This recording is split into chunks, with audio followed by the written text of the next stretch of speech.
Are you ready to go all in? Let's do this. Let's do this. Let's do this. Hey guys, Blake McClellan here with the All In Podcast. I want to sit down with Dr. Rick McConnell here in Little Rock, Arkansas, just right outside a giant Bass Pro Shop. But we're here filming today. We're learning a lot about this practice, part of the Secure Dentures and Implants group. But really neat guy. We've had a lot of fun today. I think your staff is ready to kick me out of here. Yeah. From the TikTok reels and everything else, but it's been a lot of fun. So you have a really interesting story. So we started out today. You're an engineer by trade, but here you are doing dentistry. So tell me how that came about and like how you ended up here. I think around 2007 or 8 when the economic collapse occurred, the housing market, all that, our company just didn't do well. Okay. The company I worked for was a company that built Walmarts, Okay. the roofs of Walmarts and other big box companies, but they closed the doors and I had to reinvent myself, figure out what I wanted to do next. Luckily, we saved during that time. For my previous several years, we saved our money. My wife was in the medical care Okay. as a nurse, and it was always interesting. She'd come home from work, tell me about her day, and the people that she interacted with, and the stories that she would tell me. It was just fascinating to me that she was helping people. Yeah. And I kind of reflect on my life. Even back then when I was a happy engineer, I was just reflecting. It's like I'm missing something in my life that I want to do hands-on. And fortunately, I worked next door to my dentist. Oh, really? Yeah, and one of my best friends from engineering school, he went on and became a dentist. So I had these two influencers in my life that kind of helped mold me into thinking maybe dentistry is an option for me. You're like, they golf every Friday. I want some of that action. Right? And I work every Friday, so it didn't work out that as planned. You were talking about getting into dentistry and this career shift. How old were you when you made that big change? I entered dental school when I was 42. 42 years old. Yes. That had to have been a big shock. What was that like going to dental school with all these 22, 23, 24-year-olds? Like, what was that like? Well, you wouldn't believe that I was not the oldest one. Really? No Yeah, kidding. we had some people pushing 50 at the time. Not many, but Yeah. a few, yeah. Well, that was probably kind of nice. So, like, Yeah. some kinship there. And so the funny story about this is my wife's Hispanic. Okay. So, and I'm kind of going off topic, but I'll come back. That's what podcasting is about. All right. So I am, I'm married. I've been married for over 20 years and actually 25 in 3 or 4 days. Don't forget that date. Right. The, go back to what we're talking about again. Being the old man in dental school. You were talking about Yes, you and I was married. pivoting. Yeah. Okay. So all eyes are on the old guy in class kind of feeling. Yeah. I was kind of used to that, and the reason is my wife's Hispanic, and we go to a lot of Catholic masses where Yeah. the majority of the people are Hispanic that attend, and so I was kind of always used to walking in, and I'm the bald white guy that everybody's looking at. Why is he with her, or why is she with him? Whatever. Anyway, so I kind of got used to having that that spotlight, Sure. even though I don't like it. Yeah. But I knew how to manage it Yeah. internally. I mean, there was Yeah. never anything that I said or did. I just kind of managed it internally. Do you think it was easier or harder for you being at that age? I know, like, trying to help my daughter through things. Sometimes I'm like, God, that part of my brain don't work anymore. Yeah. But at the same time, being much more pragmatic, and I think when you're young in school, you don't fully understand the value it's going to give you at the time. You're just doing it because you're supposed to. At this point, there's a true desire there. Did that change? It's just survival. Yeah. I felt like I'm trying to survive for my family. Sure. Because I we're used to a certain amount of income, and that just changed. Yeah. So I'm having to figure out what I want to do. And I was very upset. I loved the company I worked for. It was like a family. So that was the hardest part, is now you don't get to see these people. Yeah. Luckily, about that same time, Facebook was really on the uprise. And so I've gotten to be able to stay in touch with all these people over the Nice, years. So yeah. that's been good. Well, let me ask you this. You're an engineer by trade, and here you are building smiles, right? So you're a lot of people don't realize that dentists, especially when it comes to oral surgery side of things, when you're doing implants and full mouth rehab, you're balancing weight load, your bite forces, and trying to allocate that, disperse that evenly. And not only that, you're an artist. It's this weird hybrid of an engineer and an artist at the same time. You're not just building the frame of the house, you're also putting up the shutters and the curtains and the paint palettes. So did that engineering background really help you and drive you more into the implant dentistry side of things? Yeah, I believe so. Especially with these secure smiles, how we place the implants in the mouth is like a truss. Yeah. It helps support the bridge. Just like if you were to cross a river, there's trusses and beams, whatnot, to support that. So in a very similar fashion, we're building a truss in your mouth that helps support the bridge. Yeah. Having that engineering background, you're in dental school, you're thinking of that lens, right? You started with the engineer lens. Did that influence you getting into implants, and has it benefited you in doing implants? Because, a lot of people don't realize with this, it is disbursement of bite forces evenly. If not, you break your prosthesis, So how has having that prior trade influenced you, and did it drive you into implant dentistry? Could the answer be no? Yeah, absolutely. I just kind of fell in love with implant dentistry. It wasn't a driving force in school at all. Did engineering help me? Yes. And it kind of hurt me too. The reason being is there's two ways to study and learn. Engineering is a different way for me. It's not memorization. Dental school is memorization. So I had to relearn how to learn. And that was the most difficult part, especially at age 42. Sure.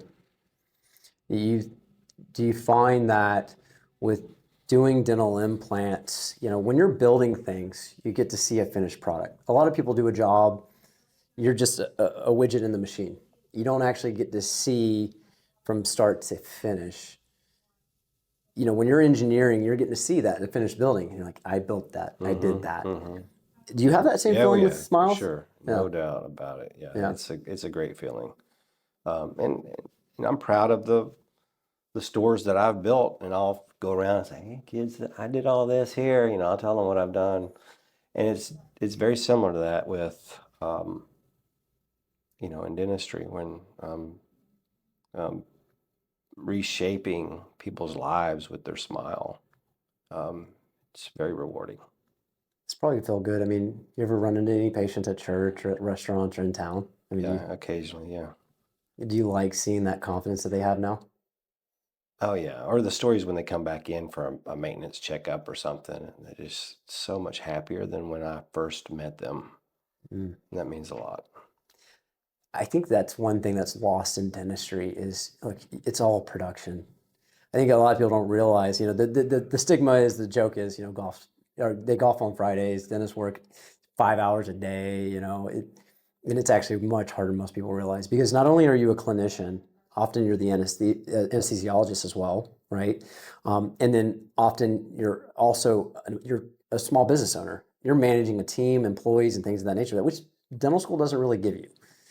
You are a small business owner. And Now, we don't do anesthesia here yet. okay. I don't know. No. There's that word. But I mean that's what I mean though. Like even in dentistry though, like if you get into anesthesia, you have to. Often you're doing that yourself too, though. I mean, you're the catch-all. And I think that's one thing I appreciate about dentistry is you can't hit a roadblock and go, I'm tagging out, someone else tag in. No matter good, bad, or otherwise, you're the last shot and it's all on you. Is that a lot of pressure sometimes? Yes, Yeah. it is. But I like it somewhat, meaning I like to solve problems. And I think that's where the engineering comes out. Yeah. And sometimes I can't, and there are people that I can refer to, but most of the time I can solve the problems. And That's it's what engineering is problem solvers. it's biological factors too. You can't control, right? That's right. Sometimes you don't know what you're getting into. You can do the best you can in the scans and everything else and prepare, but sometimes you get a profuse bleeder or something like that, and you're just like, holy cow. I mean, or the bone's a little bit more brittle than you expected it to be. I think that's the hard part. I mean, every dentist doing implants has grit. You got to have grit. You cannot be someone who just gets overwhelmed. Yeah, you got to be confident and stay calm. Yeah. You just, back in Texas, the old saying, a cowboy up, right? And when the going gets tough, you got to cowboy up and push through. For sure, yeah. How is that, again, back to being busy and stuff. I mean, a day-to-day life is, constantly going, managing practice, treating patients, always staying positive, but also at the same time, I most that I know have to work through lunch a lot of times, right? You're there kind of at the discretion of the patient and what they need, and you have to say yes a lot. How do you find balance from business to family life? Like, is that tough sometimes because you're on call post surgery?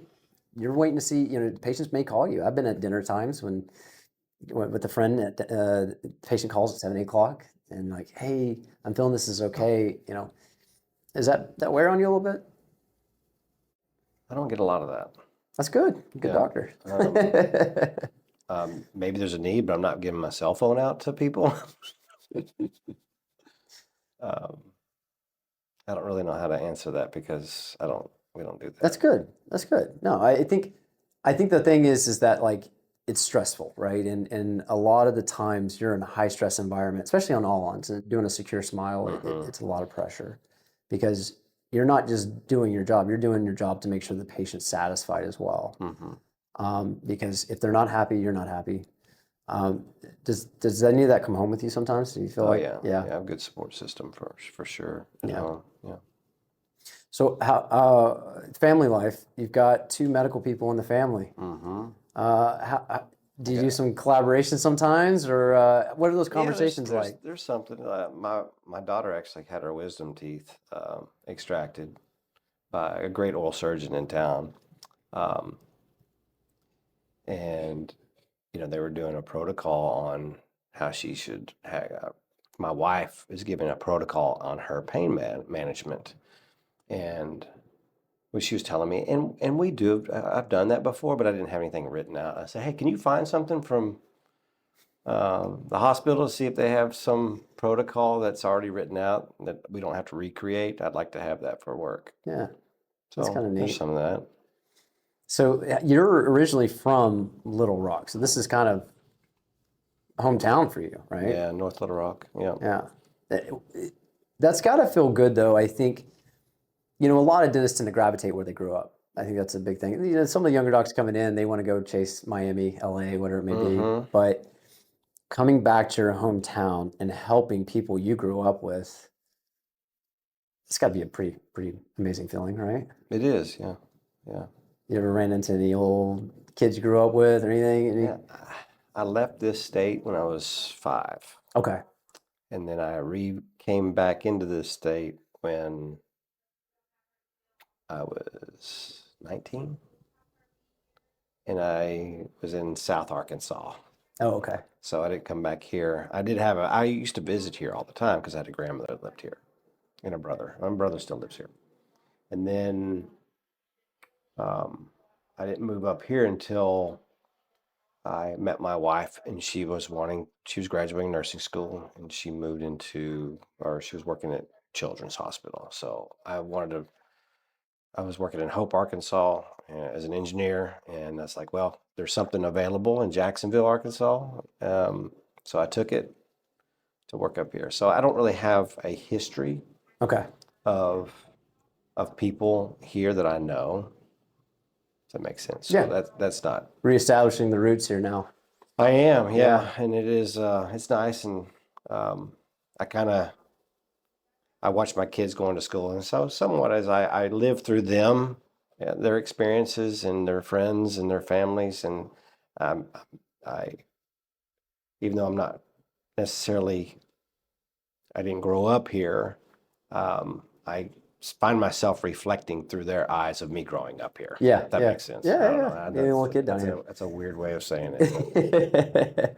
And we were talking earlier about, I mean, you're working, your practice is Secure Dentures and Implants here in Little Rock here, but working with Dr. Coleman and Dr. Barnes, how did you meet those guys? They were heavy recruiters back in dental school. Um, just great personalities, and they had a great model that they shared about their company, DDS, and I was always fascinated. It seemed overwhelming from a first year student. Yeah, But as things went on, I obviously in your dental school you gain confidence, and they would come back frequently. So I met them first year, I think it was first year. But so anyway, I grew a relationship with them throughout dental school. And so Coleman is the one that I had the most interaction with. Um, you know, I was hired by him for DDS. He came in, and we had what we call Implant Palooza. Um, that's where he would place an implant. I already had some courses under my belt yeah, on implant courses, and felt decent about my education level on that. But he came in, he would place an implant, and then evaluate me placing an implant. So I would place the next one.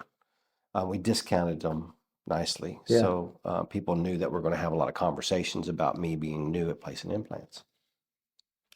Anyway, it was a huge confidence builder. I mean, from if I'm down here in my confidence level on implants, it quickly grew. I mean, the next day I was even placing some on my own. He already went back to Oklahoma, yeah. so it was huge. And he's an amazing man, and I owe a lot of my success to him. And aren't they amazing guys? I mean, Man. just, it's hard to explain them. I explained to my partner, my business partner, Shane. I said, when you meet these guys, it's just going to shock you. They're nice, they're humble, they're good looking, but don't let them know that. Yeah. And they get it. They They're not only humble. get it business, but clinically too. They're just Yeah, amazing. yeah, they're humble, and they're not production driven like Yeah. a lot of DSOs are, where they just slam so much on the schedule Yeah. that you can't give adequate time to people. Um, Coleman and them, they know the money will be there. Yeah. Just treat people great, Yeah. and that's all he's asking for. And that's like, well, that's easy. That's what we want to do. And it's so important because, like, right now in dentistry, there's a lot of trends. I sent the guys some videos the other day. There's these trends on TikTok. There's a lot of these young patients, maybe due to lifestyle choices, maybe due to just genetics, they're in dentures in like their 30s and early and 20s even. Yeah. And they do it's kind of built a brand around that, sharing like what they look like without dentures and makeup, and then with them, and the impact it makes. Then a lot of them get upgraded to other stuff. But just what I saw the other day, and I won't mention the retailer that they went to, but she just was crying. They just kept her dentures. I guess she maybe owed some money or whatever, but it just was so rigid, I think, in that interaction that there could have been conflict resolution, but didn't feel that way. And I think a lot of dentistry is pushing this cells and heavy push and close them. You're seeing like these, almost like forcing you to become like a timeshare salesman or something. And that's not what it needs. I mean, there's so many patients that need treatment. I think they're only like 10% of the population that needs dental implants is actually getting treatment. So you look at the pie, everybody's fighting over such a small piece, but I think educating patients on the options that are available is just as valuable. Yeah. And it doesn't have to be that culture. And that's one thing I've noticed with those guys. It's so important to them to be, it's called ethical and empathetic. I think empathy is key. And this is a big thing for patients. I mean, Yeah. how do you I'm sure when they come in, they're scared, but how do you really help them understand? Like, what do you do to really help connect with them and explain to them what they're needing? I feel like I'm just honest. I start with there, and then I think naturally I'm just an empathizer. I can foresee myself in their shoes, and that automatically, I guess, resonates with one another. Yeah. I can feel their pain, their suffering, and I just educate them on what I can do. And some do it, some don't. Maybe a lot of it's due to finances, but um, we just give them the options. And I don't rush out of the office. I sit and understand, listen to them. Yeah. I'm a listener. And so I think that helps with that connection. I think so. I think some of it is just almost like predatorial in dentistry sometimes. You know, you see some of these groups or whatever it may be are trying to almost be ambiguous in the delivery on purpose to kind of overwhelm and inundate. But I think if you explain all available options and you just help them understand, like, if they can't afford it, they can't afford it. But I think the advancements in financing have been instrumental in enabling more patients to get the treatment they want and deserve. Um, you know, but sometimes that may be limiting, you know, and they don't need to say yes to something they may regret. We know clinically once they get that, their life's going to change. We know that. And I think sometimes people think about that only, but to your point, empathy is important. And the economy's not been the best since COVID. It's ups and downs, and financing rates have been tough. But it's very rarely is it because they just don't want to feel better about themselves. It's just there's other limiting factors. And I think that's where asking those questions and digging in to figure out what works for them. And I think sometimes overdentures are a good middle ground. You know, I think if financing are limited, overdentures will get you really close. Yeah. Yeah, we start with that with everybody. We let them know basic denture, you know, extraction of teeth, basic denture, the snap-on denture or the overdenture, and then the all-on four Yeah. or secure smile. Yeah. Yeah. I think that's the key is going in with all options, not an intended goal of we're going to get them to And I'm this. just educating them. Yeah. I don't look at the type of shoes they're wearing to see if they could afford it or not. I don't care. I'm just educating them. Even if they can't afford it, at least maybe they could help somebody else Yeah. just to share like this. Hey, this guy, this is what he does. And they could share their experience here with somebody else. They can help somebody else by just sharing what I've shared.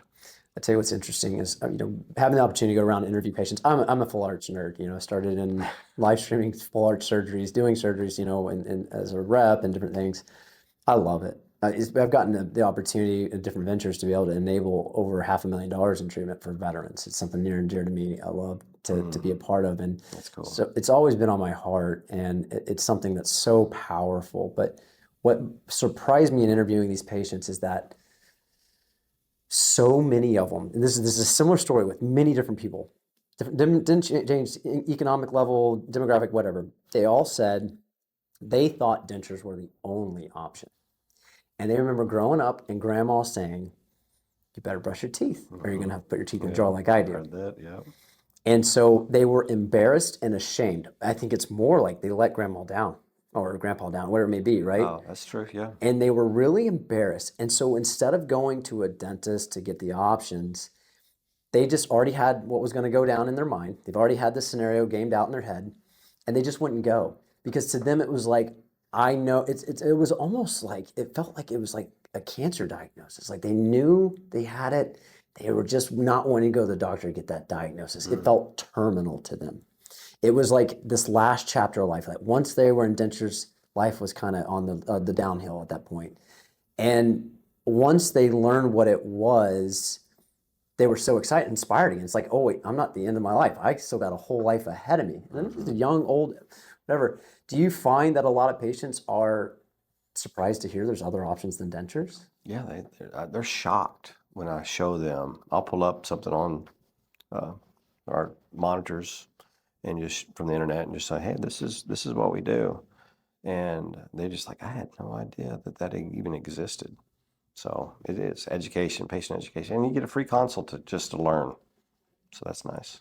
I think that's it. I think there's just more awareness needs to be done around it. We're in a dental bubble. We know all these things and Right. terms, and For sure. I think that we just assume everybody knows because this is our bubble, right? We're just like, oh, everybody's got to know this, right? But it's just they don't. There's a lot out there that are just not aware. I think that's the importance of getting communication out there, especially now. And video is good, and helping patients make a conscious decision that again that fits their what they can afford, what they want, what their goals are. Most I often hear is that they can't wait to eat a steak. I think Berlin told us earlier. He's like, that's what he hears all the time. I hear that over and over and over again. Is I can't wait to eat a steak again. Yeah. And that is something I think we take for granted. You know, when I'm cutting a steak and just eating it off on a weekend and grilling on the egg. Yeah. Like I'm very lucky to be able to even to do that.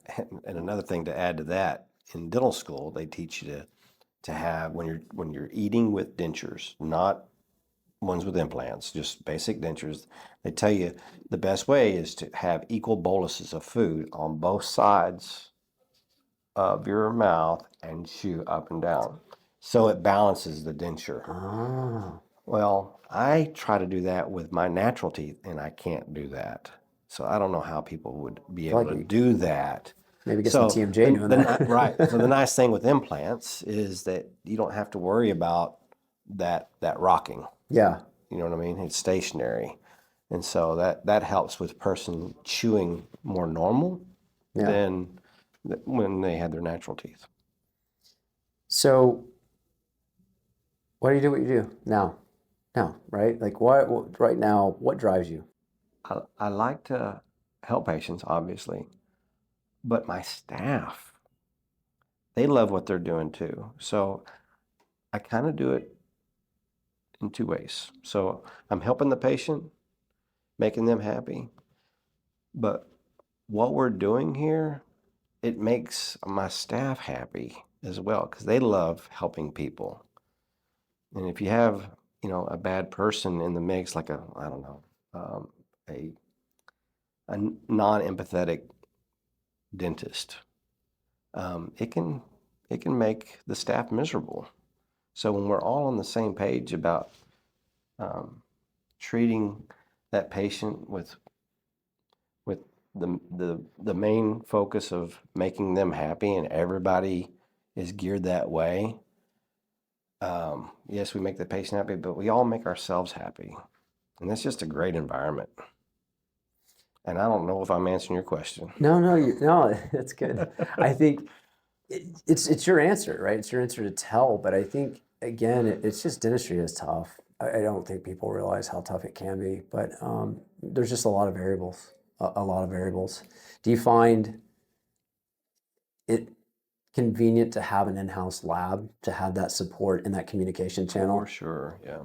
I think a lot of practices, being on the rep side, right? I worked as an implant rep years ago, but it's a blame game, especially if it's a referral type practice. The surgeon or the restorative dentist or the lab, someone's always just pointing a finger why it's not going well. That's right, yeah. You guys have extreme ownership here. Yeah. You're from A to Z, the whole process. That's right. And I think that is such an optimized way of doing things, an efficient way. And has it improved, like just overall how you work? Because it's a lot different setting than most dental practice. It's so great to have our lab person and is Yaya and Summer. They're tremendous. There's times where we have to remake something or fix a tooth or whatever. Most dental offices can't help that person the same day, but we can. And we take pride in that. We want to fix it the same day. We want to be a convenience for that patient, not an inconvenience. That's what we pride ourselves on, or one of the things we pride ourselves on.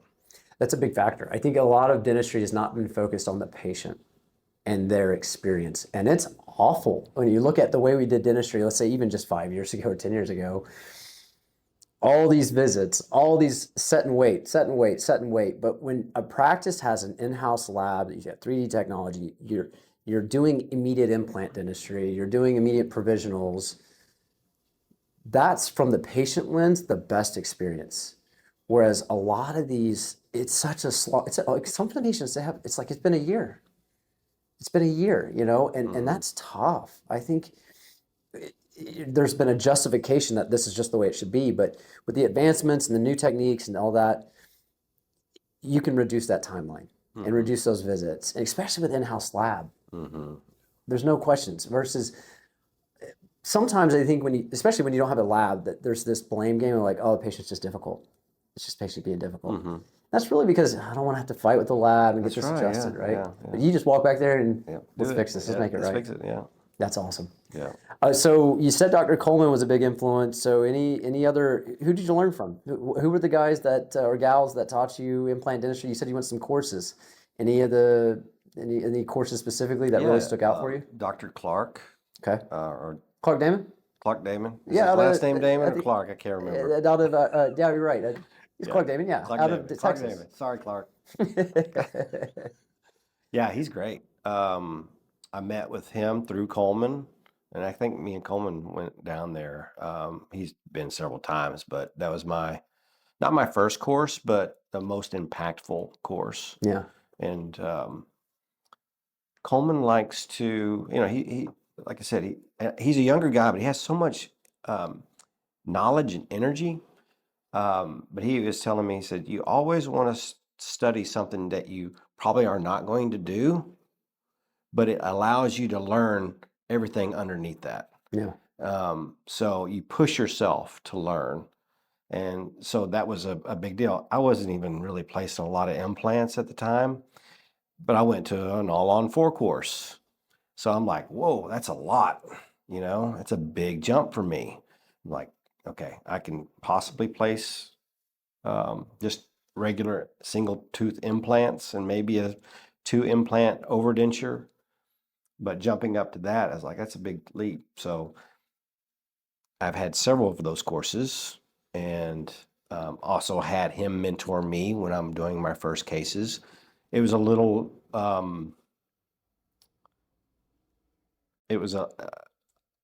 that one day when I was telling you the implant palooza where you place one implant, my confidence level, it's not the same with all on fours. Yeah.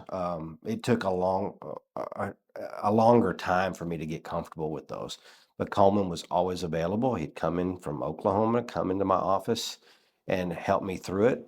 And then now my confidence levels is much, it's high. Yeah.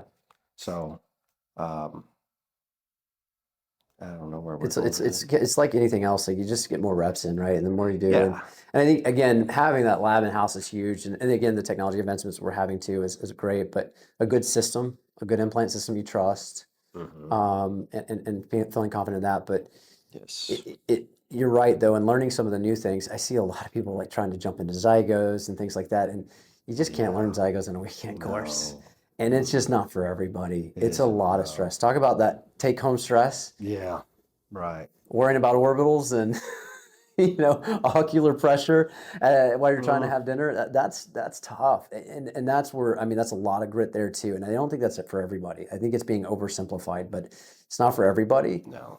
And I think that most patients can be treated with an all-on-4 approach without having to go Zygos or quad Zygos. Now it's changing. We're 20 years into this procedure of doing this kind of case now, and there was a lot of bad work done.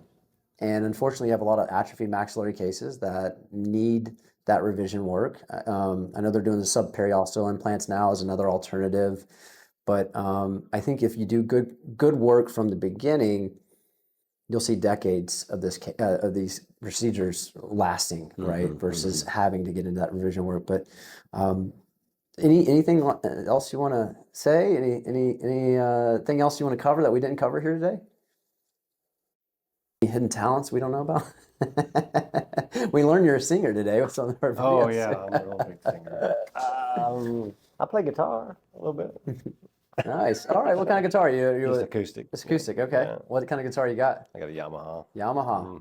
I've got me a little concert Martin at home that I've never learned professionally from anybody. I just grabbed a guitar in college as That's what I did. it's like my journaling. Yeah. I don't journal, but that I can a Shiner Bock and a guitar, and boy, for an hour or two, it's like I'm venting. Right. It's a lot of fun. Yeah. Who's your favorite musician? Oh, Top 2 or 3? so old now. I really like Morgan Wallen right now. Okay. That's country. I listen to music or not music, sports radio Yeah. mainly. Yeah. Okay. So I get my influence from my daughters on their music. So it's Morgan Wallen and some of these other country guys I don't necessarily know. They're We not won't even- judge you if you say Taylor Swift. It's okay. We know it came from your Oh, daughters. yeah. We're definitely a Swiftie fam. No, we're not Swifties. Yeah, it's funny, you learn to appreciate certain musicians more now after playing guitar, like John Mayer. That guy can rip on a guitar. Yeah. You always thought he was just like a pop singer, no big deal, but that guy can play. And Brad Paisley, another phenomenal guitarist, but it's overshadowed by their vocals and their performing and everything else. But yeah, I mean, I think it's John Mayer's performing with the Grateful Dead, which is no easy thing to do, Dead and Company. Wow. But yeah, I do. There's something awesome about a guitar. I'm not great. I won't ever play I'm a not bar. that Like, either. I'm glad I know it. Yeah. Just so I can say I know the guitar. And I'm just a chords. I don't know how to do all that picking. No, me either. Just play chords. I get sometimes I get a little jamming or whatever, I get a little a little Friday night, just feeling it. I love like Gypsy Kings. I love that sound. I wish I could play something like that, but yeah, it's just fun to kind of honestly just vomit on through music that way. Just kind of make no sense of it, just play. Yeah, probably my influences. Probably the time that I was learning the guitar, which is at college, was a lot of the '90s music, Nirvana and STP. Yeah, God, Chris Cornell. Yeah, Man, Chris Cornell, Soundgarden.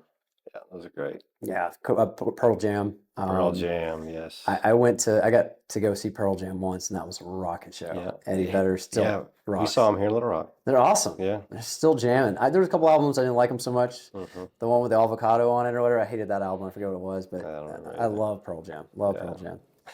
But we're filming here today. This has been a lot of fun. We're gonna go make some more embarrassing TikToks and things Good. like that. But We love you've been a that. good sport. Team's been phenomenal. They really have, and it's been nice to see this office. I mean, you guys are starting new here in Little Rock, and I think you're gonna do great. Looking at where you are, you got here early. You're in a good spot, and I think you guys will watch this community grow up around you, and for years be able to see all the people's lives you've changed. And it's rare to meet people, and I think that's what Dr. Coleman and Barnes do is they're empathetic, and they find empathetic people to surround themselves with. They don't. Yeah, I've seen that Quality pattern over too. quantity. I never thought of that, but I have seen that pattern too. Yeah, that's how they are, and I applaud them for that. But it's been a lot of fun getting to know you, and hopefully embarrass you a little more this afternoon. Yeah, will do. Thanks for being on. Thank you, bud. Appreciate you. it. Thanks for listening to the All In Podcast. See you next time.